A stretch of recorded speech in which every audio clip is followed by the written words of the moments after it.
Friends, welcome back to our channel. আমি অনিন্দিতা, সুপ্রীতি মণ্ডল চ্যানেলে তোমাদেরকে আরও একবার ওয়েলকাম জানাই। তো বন্ধুরা, ভাই কেমন আছো?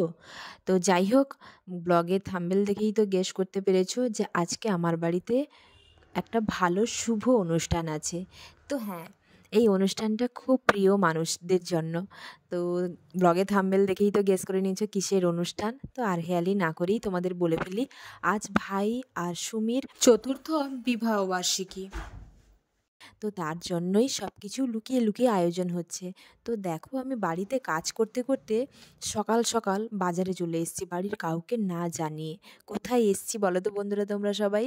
হ্যাঁ, আমি এসেছি ফুলের দোকানে। তো তাদের বিবাহবার্ষিকী পালনের জন্য তো মালা অবশ্যই লাগবে, মালা লাগবে, আর সঙ্গে কিছু ফুল লাগবে, যাতে বউকে সাজানো যায়, মানে সুমিকে সাজানো যাবে। তো তার জন্য অনেক ফুল লাগবে। তো তাই আমি ফুল দোকানে দাঁড়িয়ে ফুলের মালা তৈরি করছি। যেহেতু মালাটা একটু মোটা না হলেও না ভালো লাগে না, আমার তো বিশেষত ভালো লাগে না, রজনীগন্ধার মালা একটু মোটা না হলে আমার ভালো লাগে না। তার জন্য আমি কি করেছি, দাঁড়িয়ে মালা তৈরি করাচ্ছি, যে মোটা দেখে লম্বা দেখে ভালো, যাতে ভালো গোলাপ, টাটকা গোলাপ দিয়ে মালাটা তৈরি হয়। তো ফুলের দোকানে ওই দাদাটার সাথে আমার বাড়ির সমস্ত কিছু অনুষ্ঠানে ওই দাদার দোকান থেকেই ফুল আনা হয়। তার জন্য ওই দাদার সাথে ভালো পরিচিতি আমাদের বাড়ির সঙ্গে। তার জন্যই আমি ওই দাদার দোকানেই গেছি ফুল আনতে। তো ওই দাদাই জিজ্ঞেস করছিলেন যে কিসের অনুষ্ঠান। আমি বললাম বিবাহবার্ষিকী। তো জিজ্ঞেস করছিলেন কার বিবাহবার্ষিকী। আমি বললাম যে ভাইরা সুমির বিবাহবার্ষিকী। তো কথা বলছিলাম ওই দাদাটার সঙ্গে। তো বেশ কিছুক্ষণ সময়ও লাগলো। তো যাই হোক, বাজার থেকে ফুল আর কেক নিয়ে চলে এসেছি। তো কেকের ভিডিওটা তো বন্ধুরা তোমাদের সঙ্গে শেয়ার করতে পারিনি, যেহেতু কেকের দোকানে ভীষণ ভিড় ছিল, আর আমি খুব তাড়াতে গেছিলাম, যেহেতু বাড়িতে কাউকে কিছু বলে যাইনি। আর বাড়িতে তো জানো ছোট্ট অনি ভীষণ দুষ্টু। তো চলো আর হেয়ালি না করে সামনের দিকে এগাই। তো বন্ধুরা, ব্লগটা না স্কিপ করে কিন্তু দেখতে থাকো, খুব ভালো ইন্টারেস্টিং ব্লগ আজকের। তো দেখো আমাদের বাড়িতে আজকে কি কি রান্না হয়েছে। উচ্ছে ভাজা হয়েছে, শিম ভাজা হয়েছে, আলু ভাজা হয়েছে, শাকের তরকারি হয়েছে, বাঁধাকপির তরকারি হয়েছে, পাবদা মাছের ঝাল, কাতলা মাছের দই কাতলা, খাসির মাংস, মুরগি মাংস। তো অনেক কিছুই ব্যাপার হয়েছে। তার সঙ্গে হ্যাঁ, মাগুর মাছের জিরে ঝোল, আরও অনেক রেসিপি আছে বন্ধুরা, যেগুলো আমার মাথায়ও আসছে না, এত রেসিপি হয়েছে আমার বাড়িতে। যেহেতু আজকে খাওয়া দাওয়া প্রায় কমপ্লিট, তো দুপুরে ভাই কাজও আছে, তো সে কাজে চলে গেছিলো। তো কাজ থেকে দুপুরে এসছে, সেই ফাঁকেই ঝটফট সুমিকে রেডি করিয়ে নিচ্ছি, যাতে ওদের বিবাহবার্ষিকী সেলিব্রেশন করতে পারি। তো দেখো এখানে সুমি রেডি হচ্ছে, শাড়ি পরা প্রায় কমপ্লিট, আর গয়নাও পরে নিয়েছে, জাস্ট এবার মেকআপ হবে, আর খোঁপাটা বাঁধতে রেডি আছে। তো আমি তাকে হাতে হাতে করে জিনিস এগিয়ে দিচ্ছি, বোন তাকে বের করাচ্ছে, তাকে রেডি করাচ্ছে।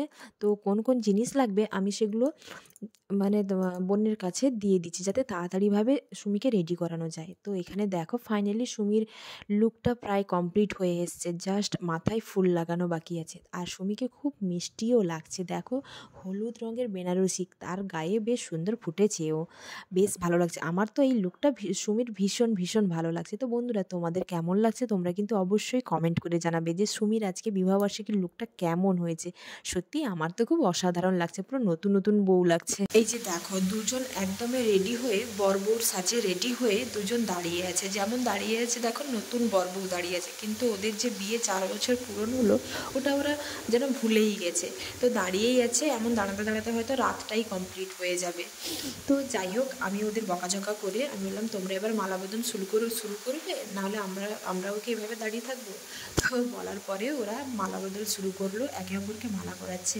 তো বন্ধুরা, তোমাদেরকে একটা কথা বলি, এই বার্ষিকী একটা উৎসব যে প্রচলন হয়েছে, আগেকার দিনে মানুষরা কিন্তু এই উৎসবের ব্যাপারে কিছুই জানতো না।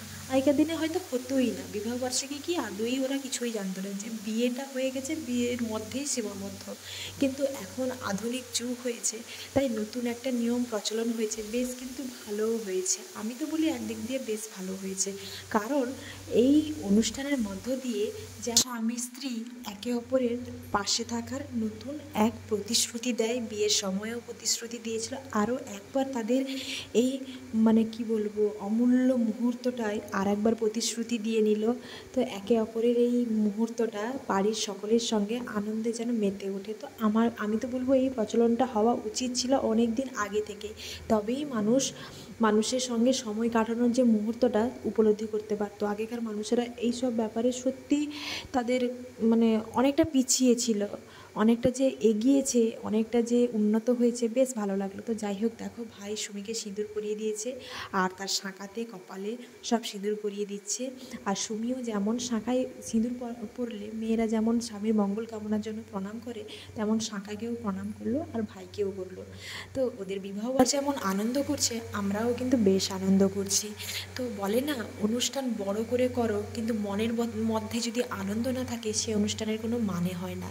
সে অনুষ্ঠান সবই মানে কি বলবো, ব্যর্থ হয়ে যায়। কিন্তু ছোট্ট অনুষ্ঠান হোক, বাড়ির মধ্যে হোক, অল্প হয়তো মূল্য তার জিনিসের দাম, কিন্তু মনের মধ্যে যদি আনন্দ থাকে সেই অনুষ্ঠানটাই অনেক বড় করে হয়ে যায়। তেমনই এই ভাই আর সুমির বিবাহবার্ষিকীটাও হয়তো খুবই ছোট সামান্য কিছু, জাস্ট মালা বদল, সিঁদুর দান, আর কিছুই নয়। কিন্তু এই যে ছোট্ট অনুষ্ঠানের মধ্যে ওরা যে একে অপরের সঙ্গে আনন্দে মেতে উঠেছে, এটাই বেশ ভালো লাগছে আমার। মানে আমি তো বলবো এইভাবেই প্রত্যেক স্বামী স্ত্রী বিবাহবার্ষিকী এইভাবেই পালন করা উচিত, ধুমধাম করে। কিন্তু মনের মধ্যে আনন্দ থাকবে না, সেরকম বিবাহবার্ষিকী করা কখনোই উচিত না। তো যাই হোক, দেখো তাদের কেক কাটা হয়ে গেল আর তারা একে অপরকে কেকও খাওয়ালো, তারপরে মাকে আর আমাকে কেক খাওয়ালো। তো আমি তাদেরকে বলছি কেক খাওয়াটা কমপ্লিট হয়ে গেলে একটু ফটোশ্যুট করবো ওদের। তো ওরা তো লজ্জায় একদমই করবেই না কিছুতেই। দেখো সুমি তো বেশিই লজ্জা পাচ্ছে, তবুও ভাই ঠিক আছে, সুমি তো কিছুতেই করবে না। আমি একটু জোর করে তাদের করাচ্ছিলাম, যেহেতু তাদের এই স্মৃতিগুলো পরে তারা কখনো অ্যালবামে গিয়ে দেখতে পারবে আর মনে করবে যে তাদের বিবাহবার্ষিকীটা কেমন কেটেছিল। দাঁড়ানো, তার খাওয়া হয়ে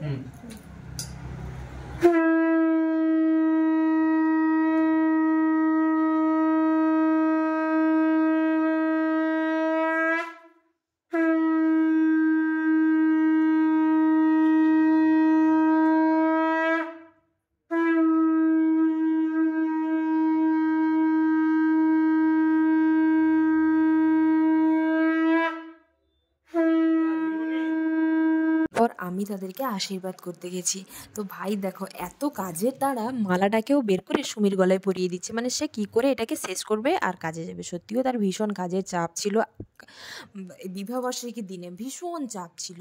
সে যে ইচ্ছে করে কাজের মধ্যে আছে, সময় দিচ্ছে না সেরকম নয়, ভীষণ চাপের মধ্যে ছিল।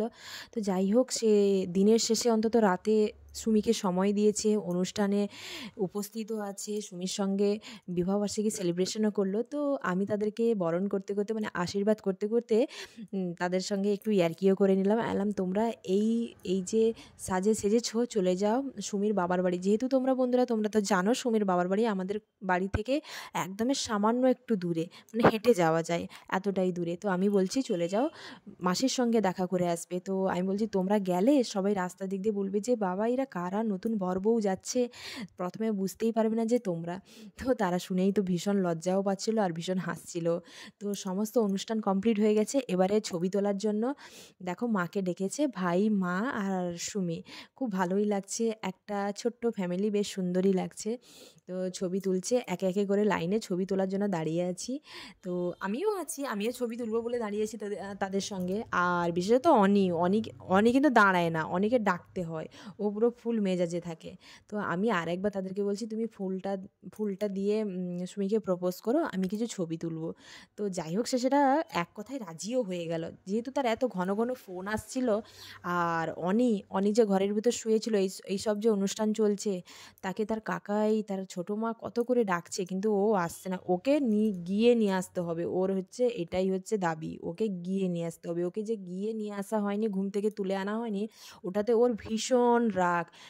একদমই খাটের মাঝখানে বসে আছে, রেগে গরম হয়ে বসে আছে। ওকে কেন কেউ আনতে যায়নি, কেন ওকে ছাড়া অনুষ্ঠান হয়ে গেল, বাবা ভীষণ রাগ। ওর অনুষ্ঠান হলে ওকে একটু আদর করে আপ্যায়ন করে ডেকে আনতে হয়, ওকে যে বললেই চলে আসবে ও সেরকম নয়, ওকে গিয়ে নিয়ে আসতে হতো। তো যাই হোক, ওদের দেখো ফটোশ্যুট করছি আমি যেরকম ক্যামেরাম্যান ফটোশ্যুট করছি, এইভাবে পোজ দাও, ওইভাবে পোজ দাও। তো ওরা তো হেসে হেসে মানে পাগল হয়ে যাচ্ছে, বলছে আমাদের কি বিয়ে হচ্ছে নাকি। আমি বলছি বিয়ে নাই হোক, বিয়ের মতন ছোট্ট একটা মুহূর্ত তো করা যেতেই পারে। বাড়িতে তো ছবি তুলবো, ক্যামেরাম্যান তো নেই এখানে বাইরেরও কেউ নেই। তো যাই হোক, দুজনকে কোনো রকম রাজি করিয়েছি, দিয়ে দুজন একে অপরের দিকে তাকিয়ে ছবিও তুলেছে। তো বেশ ভালো হয়েছে ছবিগুলো। তো এই যে দেখো তার কাকাই তাকে ডাকছে, বারবার তার কাকাই আর ছোটো মাকে ডাকতেই আছে, ডাকতেই আছে। তো তার কাকাই বলছে, "পাপা তুমি এসো, এসো।" তার কাকাই ডাকছে। শেষমেশ মানে কি করবে? কাকাইকে তো ভীষণ ভয় পায় যে না এলেও হবে না।